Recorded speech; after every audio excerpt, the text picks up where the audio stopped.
Hi, everyone. Good afternoon. I have just a couple things at the top, and then we'll get going. So tomorrow, as you all know, the president is going to be traveling to Baltimore, where he will receive an operational update on response efforts from the Unified Command. Leaders from the Coast Guard and the Army Corps of Engineers will share updates on the assistance they are providing to state officials in surveying and removing the wreckage in the channel and allowing the Port of Baltimore to reopen as soon as humanly possible.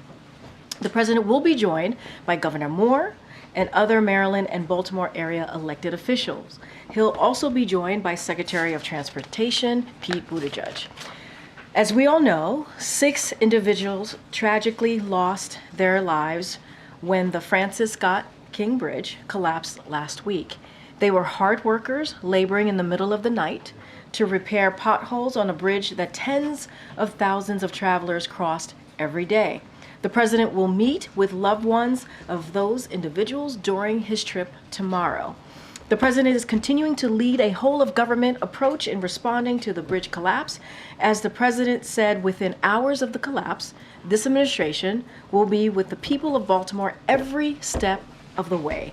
SBA Administrator Guzman is in Baltimore today as part of this administration's efforts to support small businesses in need.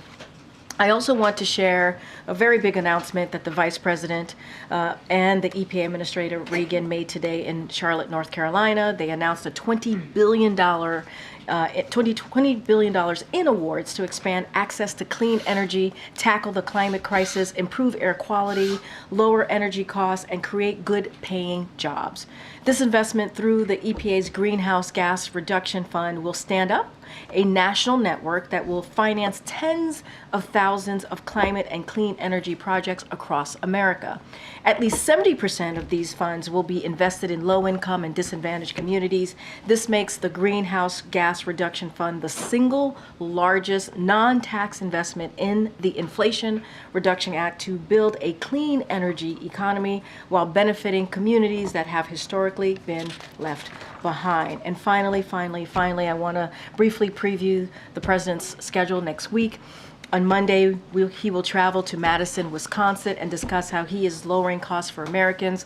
Later in the week, the president and the First Lady will host the Prime Minister of Japan and his wife for an official visit to the United States. This will include a state dinner on Wednesday, April 10th. The visit will underscore the enduring strength of our alliance, the unwavering U.S. commitment to Japan, and Japan's increasing global leadership role. On Thursday, April 11th, President Biden will host Prime Minister Marcos of the Philippines, Prime Minister Kishida of Japan at the White House for the first trilateral U.S.-Japan-Philippines Leaders Summit. In addition, President Biden will host President Marcos for a meeting at the White House on April 11th to review the historic momentum in the U.S.-Philippines relations.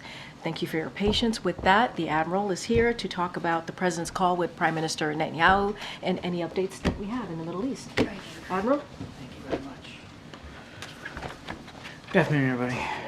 Obviously a busy day here. I do want to take a moment just at the start to recognize the 75th anniversary of the NATO alliance, greatest military alliance in the history of the world. And you all saw the statement from the President earlier today celebrating this historic milestone. Now, for 75 years, the NATO alliance has stood together for freedom and against aggression, provided an unrivaled bulwark of security that has helped protect the American people. And during that time, our NATO allies have come to our aid in our time of need, with NATO forces serving alongside ours in Afghanistan. Today, NATO is larger, it's stronger, it's more relevant than ever before, thanks in no small part to the President's leadership. We look forward to building on all that progress in July when we host our 31 NATO allies here in Washington, D.C. for the next NATO summit. Now, as I'm sure you're all aware, the President had a chance to speak with Prime Minister Netanyahu earlier today. On that phone call, the President emphasized that the strikes on humanitarian workers and the overall humanitarian situation in Gaza are unacceptable. He made clear the need for Israel to announce and to implement a series of specific, concrete, and measurable steps to address civilian harm, humanitarian suffering, and the safety of aid workers. He made clear that U.S. policy with respect to Gaza will be determined by our assessment of Israel's immediate action on these steps. He underscored that an immediate ceasefire is essential to stabilize and improve the humanitarian situation and to protect innocent civilians. And he urged the Prime Minister to empower his negotiators to conclude a deal without delay to bring the hostages home. The two leaders also discussed public Iranian threats against Israel and the Israeli people. President Biden made clear that the United States strongly supports Israel in the face of those threats. That's all I have. Thanks, John. First, off on that last piece there, you said you have said it from this podium several times that the Hamas was the obstacle to getting some sort of ceasefire deal. Calling on the Israelis to empower the negotiators suggests that has changed. Has the U.S. assessment of Israeli willingness to reach a ceasefire deal changed in the last several weeks? No, look, it takes active participation and the negotiation of both sides here, and that's what the president is urging. He's certainly in the call with Netanyahu, urging that the prime minister empower his team to the maximum extent possible to see if we can get this deal in place. And then just on the substance of the real news from the president's statement there, saying that he's going to condition future U.S. support for this for the Israeli operations in Gaza on what Israel does. First off, what is at stake? What would be potentially cut off from Israel for use in this war if it doesn't change course? And second, what do you want specifically to see from Israel or to do to protect civilians and humanitarian aid workers? I'm not going to preview any potential policy decisions coming forward. What we want to see are some real changes on the Israeli side. If we don't see changes from their side, there'll have to be changes from our side. But I won't preview what that could look like. Now, they talked about I'm sorry. Is that just the body count, or is there a specific change? Again, in terms of concrete steps, what we are looking to see and hope to see here in coming hours and days is a dramatic increase in humanitarian assistance getting in, additional crossings opened up, and a reduction in the violence against civilians and certainly aid workers. We want to see that even as the Israelis work through their investigation, that they are willing and able to take practical, immediate steps to protect aid workers on the ground and to demonstrate that they have that civilian harm mitigation in place. So again, those are broad brushes. I'll let the Israelis speak to what they will or won't do here. But again, in coming hours and days, we will be looking for concrete, tangible steps that they're taking. Thanks, John. Just to go back to that point, in your readout, when you say the president made clear that U.S. policy with respect to Gaza will be determined by our assessment of Israel's immediate action, could you decode that for us? What exactly is the warning that's being issued here? I think it's very clear in the language itself, Nancy. We're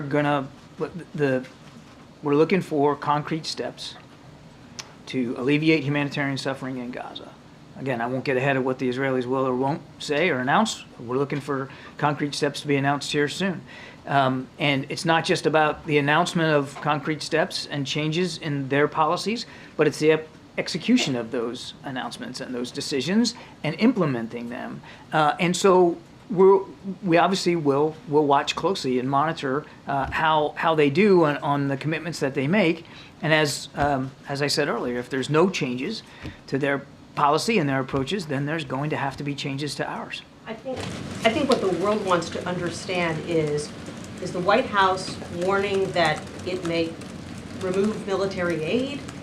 What exactly is the threat here? I think I've stated it pretty clearly, and I'm not gonna, as I said earlier, I'm not gonna preview steps. I'm not gonna preview decisions that haven't been made yet. But there are things that need to be done. There are too many civilians being killed. The risk to aid workers is unacceptable. Now we have certain aid organizations that are reconsidering whether they're even going to be able to continue operations in Gaza while famine looms. So there has to be tangible steps. Let's see what they announce. Let's see what they direct. Let's see what they do. But I'm not going to get ahead of that. Good, Mary. I'm going to try this one more time because the president. I reckon you would. That's what we do. The president seems to have said to the prime minister today, make these concrete changes or else. It's the or else that I want to make clear here. Is the president threatening to withhold aid to Israel if they do not make these changes? The president made it clear that our policies with respect to Gaza will be dependent upon our assessment of how well the Israelis make changes and implement changes to make the situation in Gaza better for the Palestinian people. And how much time are you giving them to make these changes, to implement these concrete steps? Again, we would hope to see some announcements of changes here in coming hours and days, and I'll leave it at that. That's short. Hours and days. John, why today? Why today? What? Why today for the phone call? Why? Why this apparent shift in policy today? I think, look, President, well, all of us, but particularly the President, was certainly shaken by the attack on the WCK convoy and the aid workers. As I said earlier, it wasn't the only event. There had been others like that, humanitarian aid convoys coming under fire and losing people. And the President felt strongly that it was time to talk to Prime Minister Netanyahu about his concerns. Would you characterize this call as an ultimatum? I would characterize this call as very direct, very businesslike, very professional on both sides. And the President laid out his significant concerns about the direction and where things are going. And quite frankly, laid out, as is clear in the readout, that we are willing to reconsider our own policy approaches here, dependent upon what the Israelis do or don't do. Can you just tell us who all was on the call? Well, it was a bilateral call between the two leaders, Prime Minister Netanyahu and the President. They were the only two speakers on the call. But Vice President Harris also dialed in? Vice or President Harris did dial in, yes. Secretary of State? Secretary of State dialed in, Jake Sullivan, yes. I don't know who was also listening in on the Israeli side, but the discussion was between the two leaders. MJ. So, Admiral, you're not specifying what concrete steps Israel must take exactly. I gave you a broad sense of it. We want to see more crossings opened up. We want to see more trucks getting in, particularly from Jordan. We want to see tangible steps at the mitigation of civilian harm, particularly to humanitarian aid workers, but obviously all civilians. But we want to see that they have moved forward on proper steps to deconflict with aid workers as they move around, that the information flow is viable. Sure, but that's language we've heard for weeks now. You're not talking about sort of telling us how exactly you will measure those measurable steps, right? What I said was, we're going to examine our policy approaches based on our assessment of the way the Israeli side modifies their behavior, modifies their policy and decision-making processes. And so, first of all, let's see what they say they're going to do, and then let's watch and see how they execute to what they say. And I don't want to get ahead of them on what they plan to say about the changes they're going to make, but we'll base our policy decisions based on an assessment of how they execute to their policy decisions. And you're not talking about what potential U.S. policy changes are on the table. Can you say whether the President shared that with the Prime Minister on this phone call? The President made clear that absent changes in the protection of civilians on the ground, absent changes to the volume of humanitarian assistance getting in, absent any movement on a ceasefire that will allow hostages to get out and more aid to get in, absent a calming down, that he will have to reconsider his own policy choices with respect to Gaza. And one of the 7 aid workers was obviously a dual American citizen. Did the Prime Minister offer the President an apology? I'll let the Prime Minister speak to his side of the conversation. I would note that the Israeli Defense Forces, their Southern Command commander, has made a public apology for the strike. And there was no mention of Rafah in this readout. Can you talk to us about how, if that did come up, and how that might have been discussed between the two? This conversation was focused primarily on the need to get a temporary ceasefire in place, the need for there to be a pause in the fighting, so that we can get the hostages out, humanitarian assistance, the need to see that steps are being taken to learn from this strike and to make changes in the way civilian harm is mitigated from an operational perspective. And they did spend time, as the readout makes clear, talking about the very public threats from Iran to Israel. And the president, as I said, made very clear to the prime minister that the United States' support for Israel's ability to defend itself from a range of threats, not just Hamas, remains ironclad. Good, Danny. Thanks, Karine. Thanks, Admiral. Just a couple of things. And firstly, how long did this call last? It was about 30 minutes or so. And just going back to, Jeff's question about the, why this sort of change in tone? I mean, has there been growing frustration on the part of President Biden that previous messaging to Prime Minister Netanyahu just doesn't seem to have gotten through? Yes, there's been growing frustration. Thank you so much, Karine. John, one question on Israel and another on Venezuela. We saw in the past President Biden pushing Netanyahu to protect civilians, but how much words really matter here when on actions the same day of the attack on the humanitarian wards, the U.S. was approving more bombs to Israel? We are now 6 months into the war. How much the U.S. actions are actually encouraging Israel to not do enough to protect civilians? Yeah, look, I'm kind of glad the question came up because I would tell you when I've seen press reporting, about the arms sales and that kind of thing, and I would just remind you that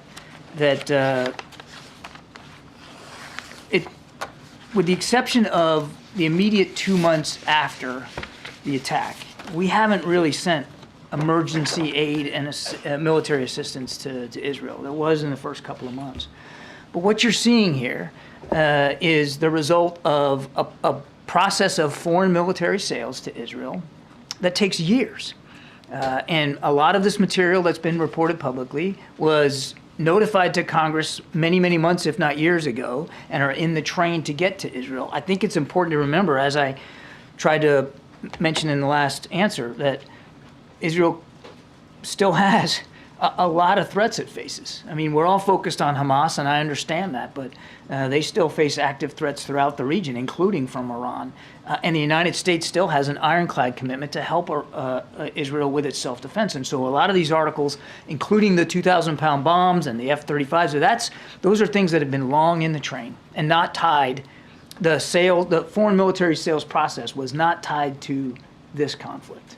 Can I have one more on Venezuela quick? Because yesterday Nicolás Maduro enacted a law creating a province of Venezuela in Guyana, and he accused the United States of building secret military bases in Essequibo.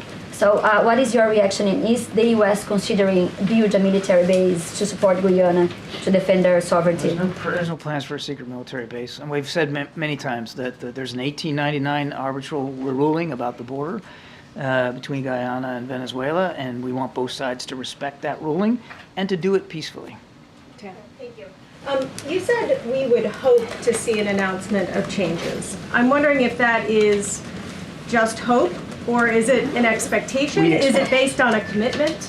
We expect that there will be some announcements coming from Israel in the coming hours and days, but I want to respect their right to manage that process on their own. Okay, and was there any update given by the Prime Minister on what exactly happened with the World Central Kitchen envoy? They didn't talk about the actual strike in great detail. The Prime Minister did reiterate, as his military has reiterated, that this was on them, that the investigation was concluding, that he looked forward to seeing it, and that he would take appropriate actions to make sure something like that couldn't happen again. I mean, they did, obviously they talked about it, of course. But did they go through point by point the investigation's findings? No, because I think the Prime Minister's office is still evaluating the actual investigation results. And just to try to get a technical understanding, as you described the very long process of supplying arms to Israel, if this contingency isn't met and there is a change in U.S. policy, how easy or hard would it be to slow down or change shipments to Israel based on current law and all of the requirements and all the things you just described? Yeah, again, I don't want to get ahead of where we are. Let's see what the Israeli side does and says and what they implement and where they go before we talk about actual policy decisions. And I'm certainly not going to close down decision space for the President of the United States. He gets to make those decisions. But, I mean, obviously, as Commander-in-Chief, and yes, the foreign military sales certainly is supported by legislation, but there are certain authorities that you can do to manage that. But again, let's not get ahead of where we are. This is really about seeing what the Israelis say they're going to do and then act on those changes. Admiral, has the U.S. lost its leverage with Prime Minister Netanyahu? You know, I keep getting this question about leverage. Israel's an ally and a friend and a partner. And the president believes strongly and has for his entire public career in the security of the Israeli people and the longevity of the Israeli state. And that's not going to change. I can say unequivocally, and I don't think the Prime Minister would mind me saying here, that in the call today, the Prime Minister reiterated his thanks to President Biden and this administration for the support that we have continued to provide Israel. It's long-standing. It was before the 7th of October, and it is now. And that support's going to continue. But again, with respect to Gaza, we need to see certain changes. And if we don't, then we'll have to consider changes to our own policy. But it's not about leverage. It's about the relationship, and it's about the credibility. I would even say the unique credibility that this particular president has in Israel and with Israeli leadership based on his long public service of support. When you talk about this relationship, do you think the Prime Minister is really listening? It was, I think it was evident in the phone call today. It was a good discussion, direct, no question, but a good discussion, and I believe the president made very clear his concerns, and the Prime Minister acknowledged those concerns. In terms of the timing of this call, we understand that this call was set up after the strike on the World Central Kitchen workers. Would you say that this call was a direct result of that? Was that the reason behind the call? Yes. And then one last thing. Response to Jose Andres, Chef Andres says that the convoy was deliberately targeted. Any response from the U.S. on that? Again, I haven't seen the Israeli investigation. They have said themselves publicly, after a preliminary investigation, that there was no deliberate targeting of WCK and Chef Andres. They're working their way through now an independent follow-on investigation, which I understand is very, very close to complete. The Prime Minister just talked about it broadly and reiterated today, the Prime Minister reiterated today, that there was no deliberate targeting of that aid convoy. Good night. Thank you, Karine. Two questions. Senator Coons, who was very close to the president, said that we have reached a moment where arms restriction to Israel should be considered. Senator Warren also said that Israel has violated our own laws. Are they wrong in their assessment? The president, I think it's clear in the readout, Nadia, that the president has made it clear today that if we don't see changes to the way the IDF is treating innocent civilians and aid workers and flowing the humanitarian assistance, that he's going to have to reconsider our Gaza policy. So, I mean, he was very direct with the Prime Minister about that. I'm not going to close down his decision space. As satisfying as that may be for some of you, I can't do that. But he made it very clear that we need to see some changes on the Israeli side. I want to ask you about a very disturbing investigative report by an Israeli journalist who said that is the White House aware of an AI program called Lavender that's been used by the Israeli army to target operatives in Gaza in what they call a kill zone, where this program has only 20 seconds of human supervision, and it led to the death of thousands of women and children in Gaza. Are you aware of it, number one? And second, does the White House believe that AI can be used in this way without supervision? I'm not aware of it. You're going to have to let me take that question. We'll get back to you. Thank you so much, John. I'm going to start with the Trilateral Summit, then I'm going to move on to Rwanda. First of all, looking ahead to the Trilateral Summit next week, what are some of the priorities? And we recently heard the Filipino ambassador say that the U.S., Japan, and the Philippines are going to start joint patrols in the South China Sea very soon. Can you confirm that and give us any details? I believe the Pentagon will have more to say about that this afternoon. So I don't want to get ahead of them on that. We're always looking for opportunities to improve cooperation with our allies in the Indo-Pacific. We're looking forward to this trilateral summit next week. I think it'll be very, very important. As you know, we have self-defense treaty commitments with both countries, and so the chance to sit down with both his Japanese and his Filipino counterparts is something the president's very much looking forward to. There's an awful lot to discuss. Certainly the tensions in the South China Sea are not going away. That was an issue that was raised in the president's call with President Xi just a couple of days ago. And so there's an awful lot to talk about there. Then on Rwanda, I'm going to ask a multi-part question. Cool. I did not think my answer was cool, but I appreciate it. It's a small country, doesn't get a lot of attention, but President Biden has decided to send President Clinton to observe the 30th anniversary of the genocide. What message does this send to Rwandans who are understandably upset about President Clinton's lack of action when the genocide was happening? Secondly, what message is President Clinton taking to President Kagame, who's been in power since 1994 and has become increasingly authoritarian?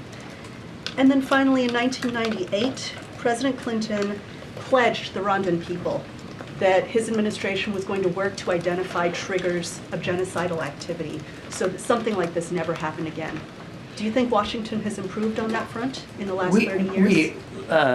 I believe, I can't speak for every administration between 1998 and today, but I can tell you that President Biden absolutely takes those responsibilities very, very seriously, particularly when it comes to genocidal threats, wherever they occur around the world.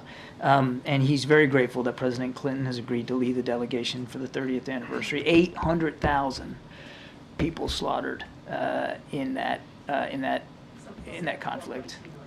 And our hearts and our prayers go out to the families of the survivors, of those who were killed. Just a dreadful situation. And again, the president's grateful that President Clinton has agreed to go down there and represent the administration. Good, Phil. Thank you. I have two questions, one on Israel and another on China. At this point in the conflict, does President Biden believe that a military victory against Hamas is possible for Israel? Obviously, that's going to be up to the Israeli Defense Forces and the Israeli government to determine. As I've said many, many times, it's difficult to eliminate an ideology with military means, but you can absolutely, through military means, decapitate their leadership, dry up their resources, eliminate their infrastructure, their ability to operate, store weapons, train troops. I mean, all of that stuff can be targeted with military means. But as I've also said, and you have to keep it in the context of this call, it matters how you do that. It really matters a lot how you do that.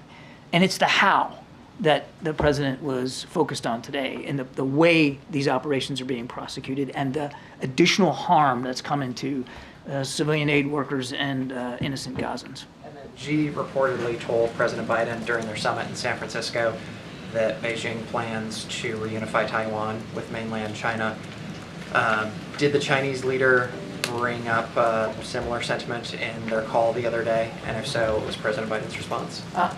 Certainly Taiwan came up in the context of the call. There's not a single discussion that we don't have with senior leaders in the PRC where we don't talk about Taiwan. Of course it came up.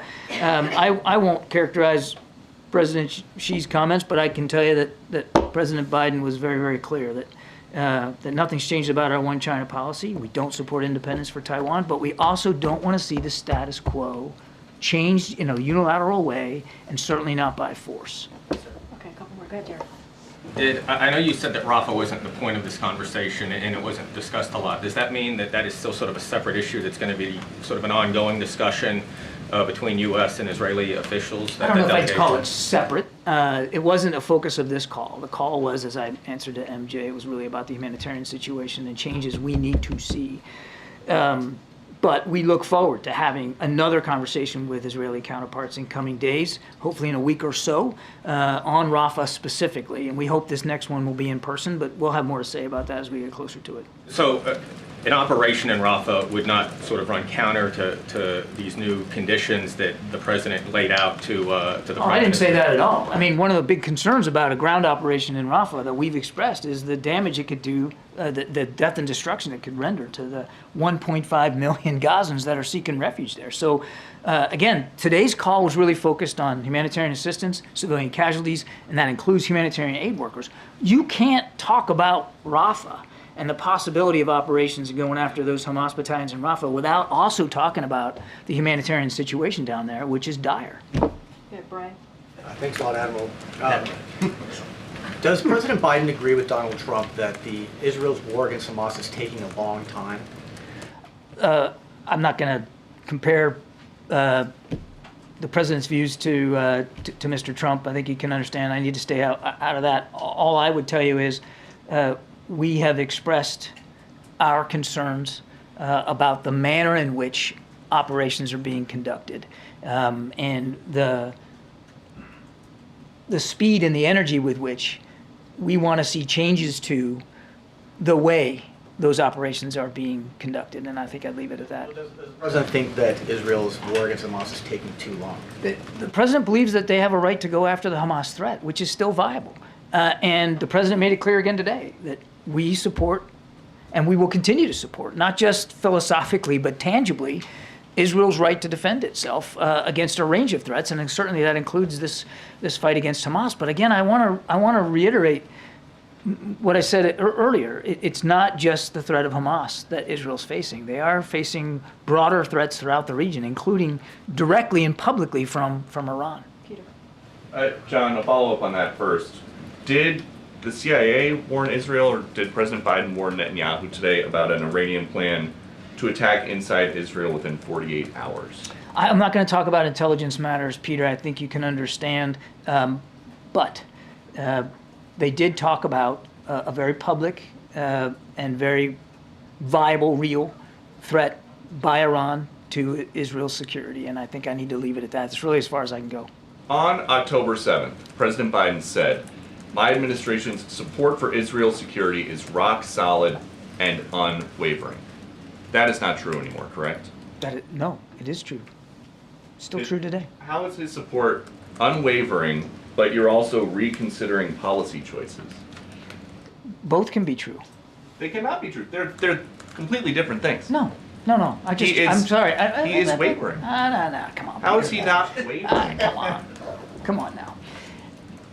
As I said, and as it says in that readout, we made clear, and he made it clear to the Prime Minister in his call, that our support for Israel's self-defense remains ironclad. They face a range of threats, and the United States isn't going to walk away from helping Israel defend itself.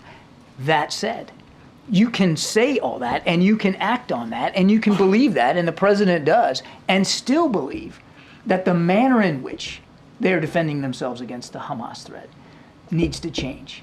And that is the conversation that we had today. But both things are true. Our support is ironclad and consistent. It's not going to stop. It's not going to waver. But will there perhaps be some policy changes we might have to make if we don't see policy changes out of Israel? Yes. How is that unwavering? It sounds like you guys are trying to have it both ways here. No, I don't know that I can. Israel, but we are going to make all these changes because we don't support Israel. I didn't say we're going to make changes. I said we need to see how Israel responds to the humanitarian crises in Gaza and how they respond to the protection of aid workers. I think we can all agree. I think you would agree. You don't want to see innocent civilians killed or targeted, do you? You don't want to see Gazans starve. You don't want to see famine in Gaza, do you? Of course not. But you're a policymaker and you're talking about policy changes. That is not what you were talking about on October 7th. Because when things have solid and unwavering. On October 7th, there wasn't near famine in Gaza. On October 7th, there wasn't a diminution of trucks getting into Gaza. On October 7th, we didn't see thousands and thousands of innocent people killed. I mean, I could go on and on.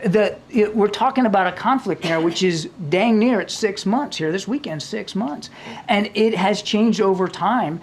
And what the president's message today was, we need to see some changes in the way Israel is dealing with that threat.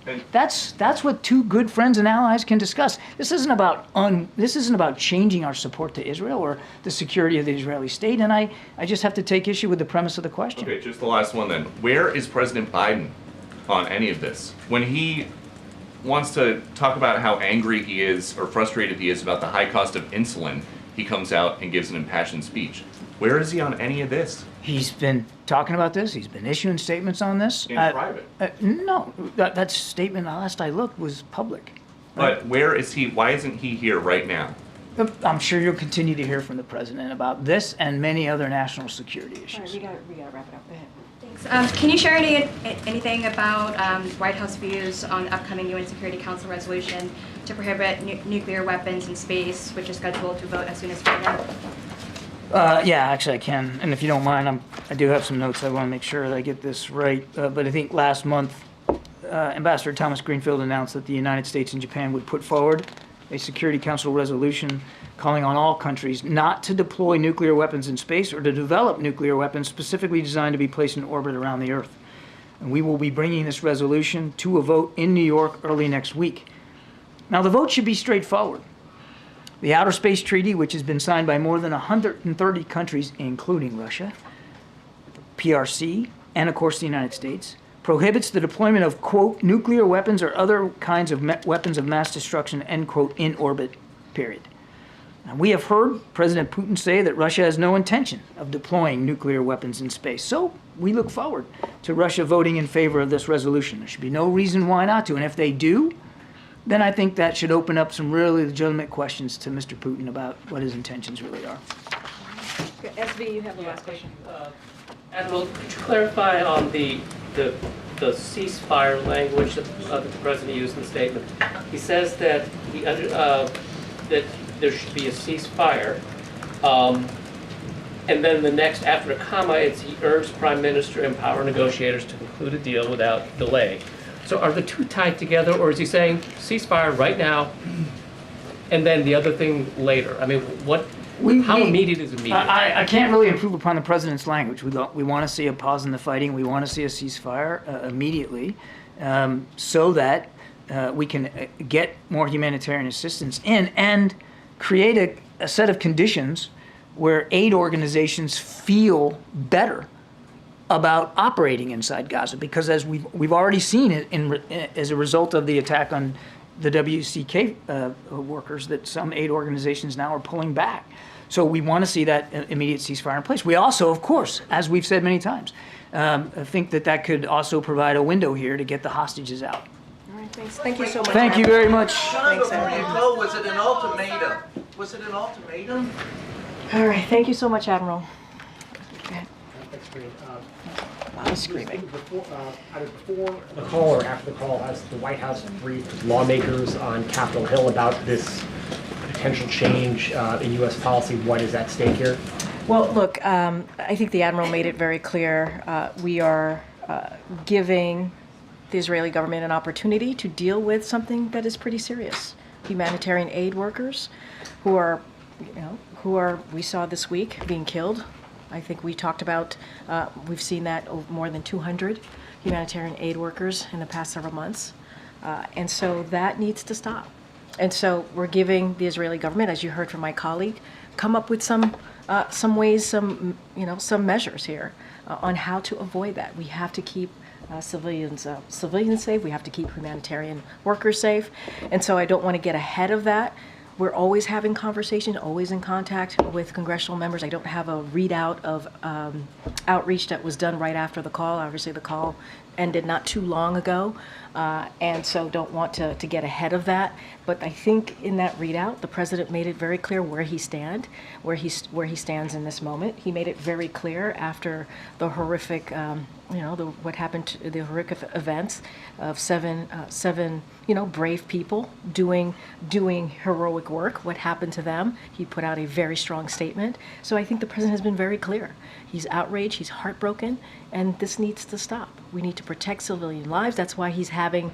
That's why his team is having conversations with the Israeli government on Rafah operations and what that's going to look like. They're having a reasonable debate back and forth and talking about that. We're hoping, we expect that to happen in person very shortly.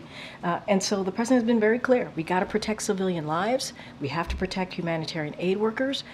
And those conversations certainly are going to continue. And you got a question yesterday whether the president's conversation with the doctor who'd been in Gaza on Tuesday was his first interaction with somebody who'd been on the ground in Gaza since the war began. I was hoping you might have you have to give us an answer on that. So a couple of things. I did have a moment to look into that. And so, as you know, the president and his senior team have been pretty actively honoring their commitment he made in continuing that ongoing engagement with communities directly, obviously impacted by the conflict in Gaza. And he did that by hosting community leaders just this week, but also you've seen the senior White House officials going to Michigan, going to Illinois, and continuing those conversations over the past several months.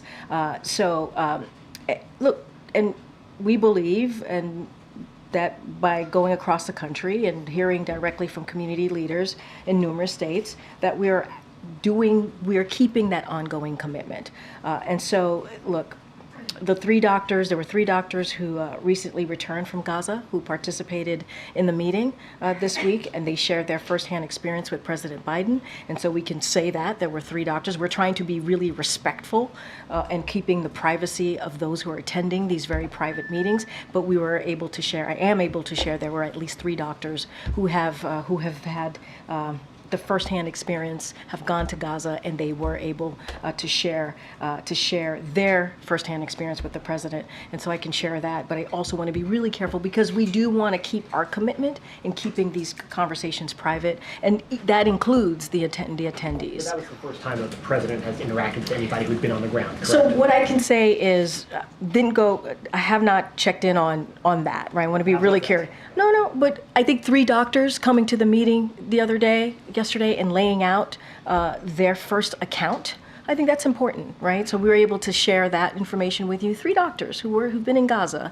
and it were shared directly with the president, what they have seen on the ground. That matters, right? It's so, want to be very clear about that. Look, we are going to continue to keep our commitment in hearing from folks in the communities who have been directly affected by this. That's been our commitment from very early on. We understand how painful this is for many.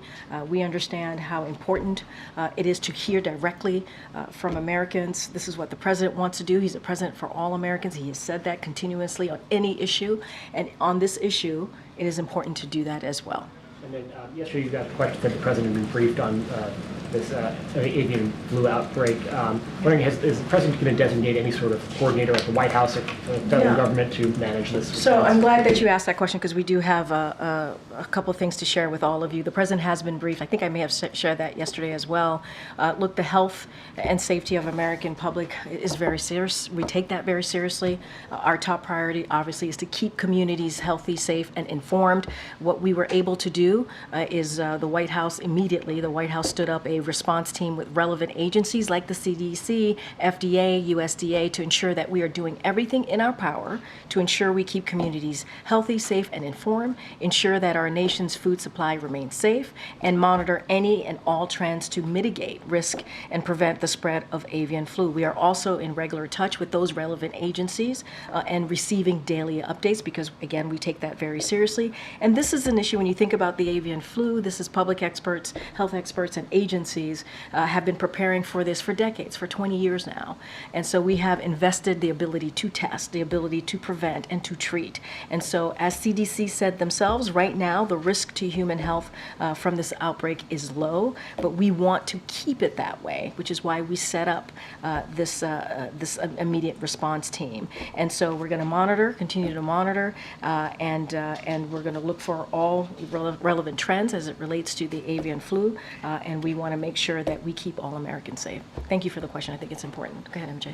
Karine, if Speaker Johnson were to put some form of Ukraine aid on the floor and a lawmaker, say a Congresswoman Marjorie Taylor Greene, then moves to oust him, would the White House, would the president support Democrats working to keep him as Speaker? So we've always been very, very careful when it comes to leadership, and we have always said when it comes to picking the Speaker, picking the leader in the Senate, we want to let Congress deal with that. We want, in this case, it's something that House Republicans have to decide on. That's something that Leader Jeffries and his caucus have to decide on. We are not going to weigh in on that. We've been very consistent over the past 3 years, and we stand by that.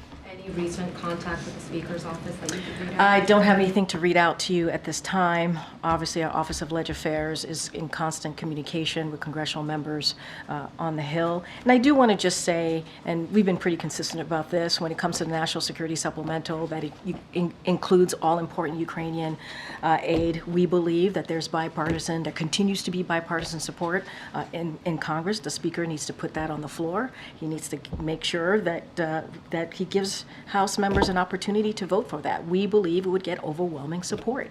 And we have to remember, there are lives at stake. They're alive at stake here in Ukraine. The brave people of Ukraine need the assistance from the U.S.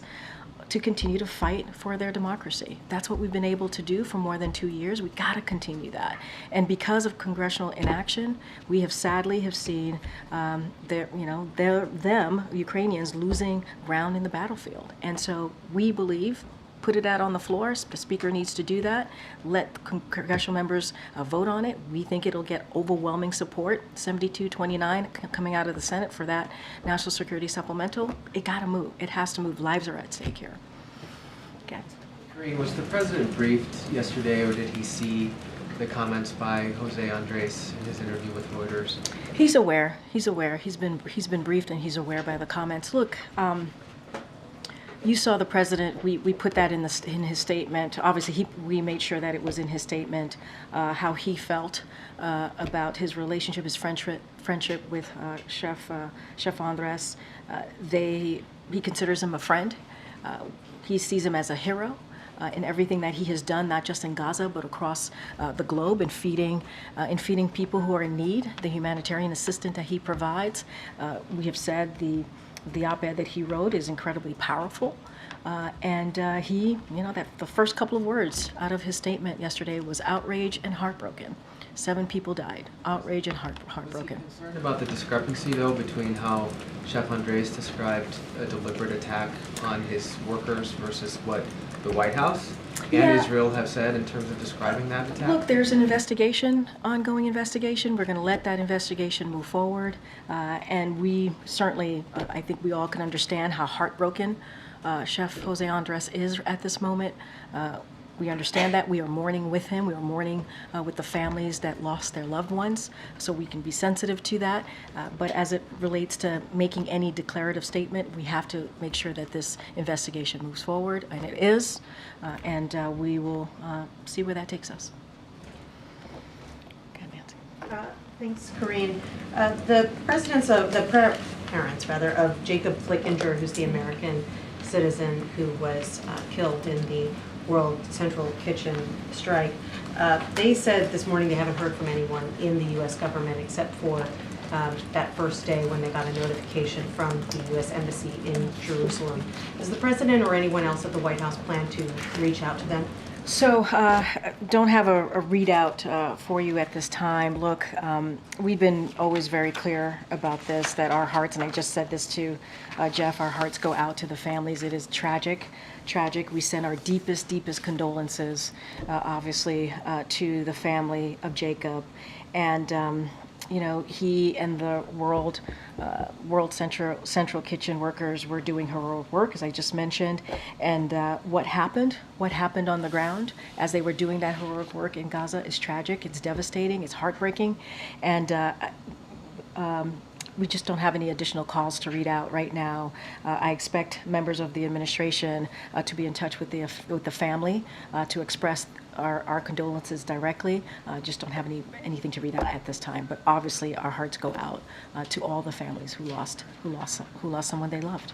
And several Democrats are now calling for an independent investigation into what happened here. Is the White House open to changing its position on this? We're going to let the Israeli government do their investigation and see where that takes us. I don't want to get ahead of that.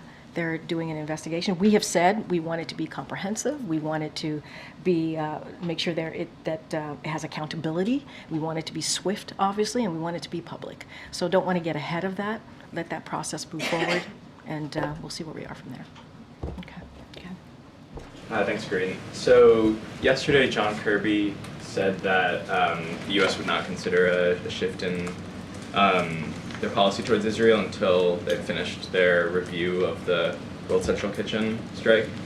And just now, he said that the U.S. may consider a change if they don't make changes in Gaza within hours and days. So where's that shift coming? I think we're talking about the conversation that happened today with the president. As we have said, it was very direct, it was productive, it was professional, 30-minute conversation, and it was based on humanitarian aid, protecting aid workers, which is really important, protecting civilians, and that's what the conversation was primarily about. And what we have said, it's in the readout, that we want to see measurable changes to protect those aid workers, to protect civilian lives. And so that is what he was talking about. That's what the president laid out in the statement that we put out. You heard that from Secretary Blinken today. And I think that's the way that we want to make sure that we want to be very clear about that. We want to see measurable changes to how humanitarian aid workers are protected. That's what the conversation was about. And that's the changes that we want to see the Israeli government present. That's what he was talking about in the days to come. And if I could just get one more. Sure. Yesterday, Benny Gantz, the Israeli War Cabinet Minister, called for Israel to hold early elections by September. Where does the White House stand? We're not gonna get involved in the Israeli government or any government's elections. That is something for them to decide on. It's not coming from here. I have a question about electric vehicles. Ford said today it's delaying production on an electric SUV. Tesla earlier this week said that its sales are plunging.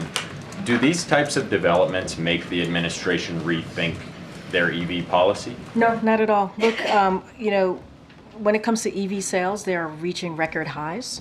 EVs are more affordable than ever, and that's because of the work that this administration has done. Last year, EV sales surpassed 1 million for the first time ever. That's a 50% increase.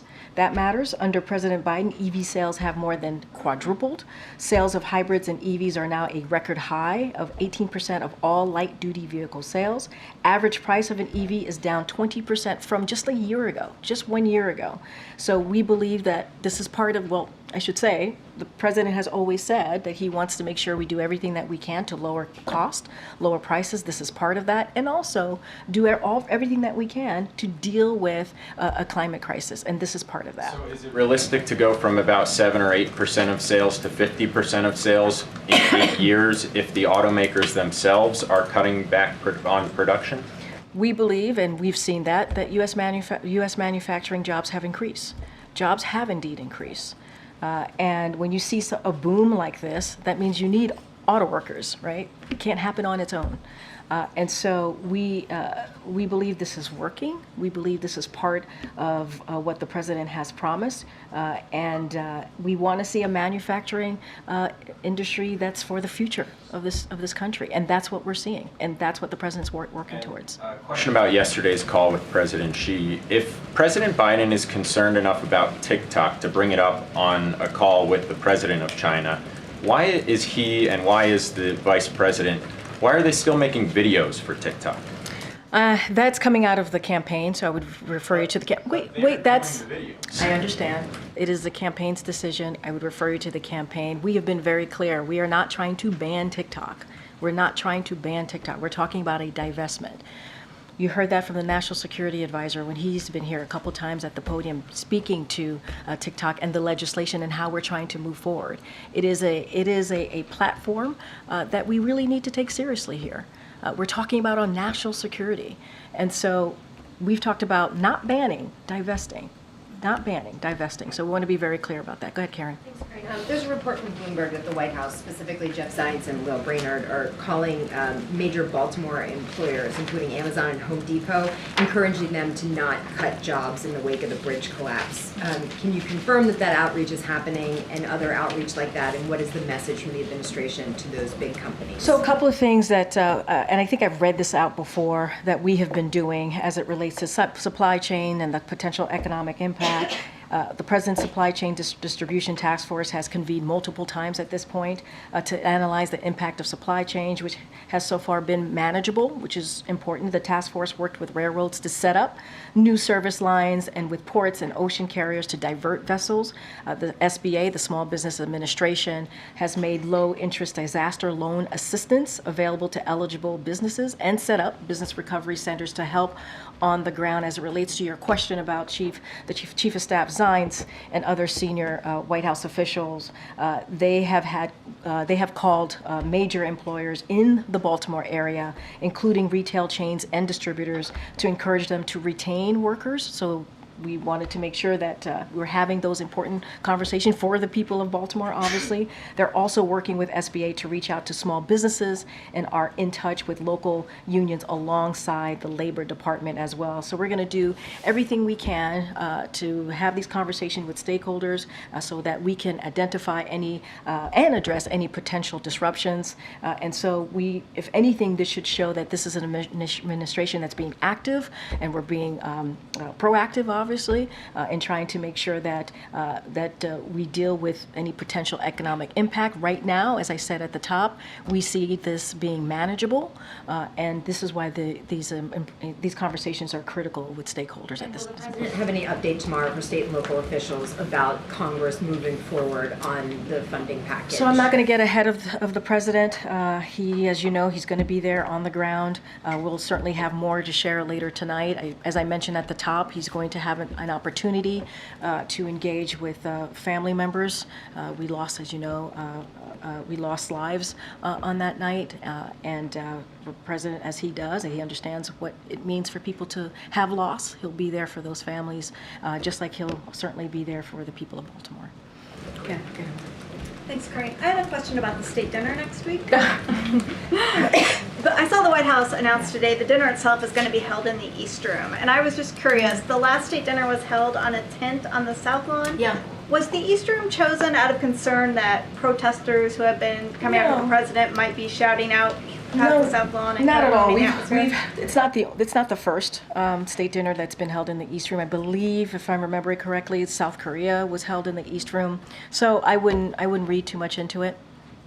Okay, I'm going to take one more. It's been a while, Karine. Okay, go ahead. Thank you very much. I appreciate you calling. I have thoughts, but I'm going to keep my thoughts to myself. Thank you very much. No, go ahead. No, you are correct. It's been a while, so go ahead. Well, thank you. I'd like to ask you about press freedom and then about a significant White House personnel matter. About press freedom, our government appears to be closer to potentially extraditing Julie and Assange. Press freedom groups say that the case threatens to criminalize our profession. So I'm wondering what the White House's thinking is regarding that matter and the potential threat to press freedom. Does the White House have a stance on the pending federal press shield legislation that passed the House and that Senator Schumer told me he hopes reaches President Biden's desk this year? You're talking about the Press Act more specifically. Yes. Look, and I've said this many times. I said this last week, where journalism is not a crime. We've been very clear about that. And as it relates to this particular legislation, I haven't reviewed it, would have to talk to our Office of Leg Affairs on that particular legislation. But I do want to say, back in October of 2022, the Justice Department codified a policy to ban subpoenas of journalist records. The President strongly supports the right of free and independent press. That is something that the President talked about when he was at the Gridiron. The President talked about this at the last White House Correspondents' Dinner. He's been very consistent about this, and I'll just quote him for a second. "A free press is a pillar of any free society, and while we may not always agree with certain coverage or admire it, we do admire the courage of the free press. Journalism, again, is not a crime." Before moving on, just to confirm, no stance yet on the Press Act that you're aware of. And the Assange matter, is there concern about that its You know, implications? I don't have much more to share besides what I just laid out here, so I'll just leave it as what I just stated to you. Been in prison 5 years. I understand. I heard the question. I'm just not going to go beyond from what I just stated.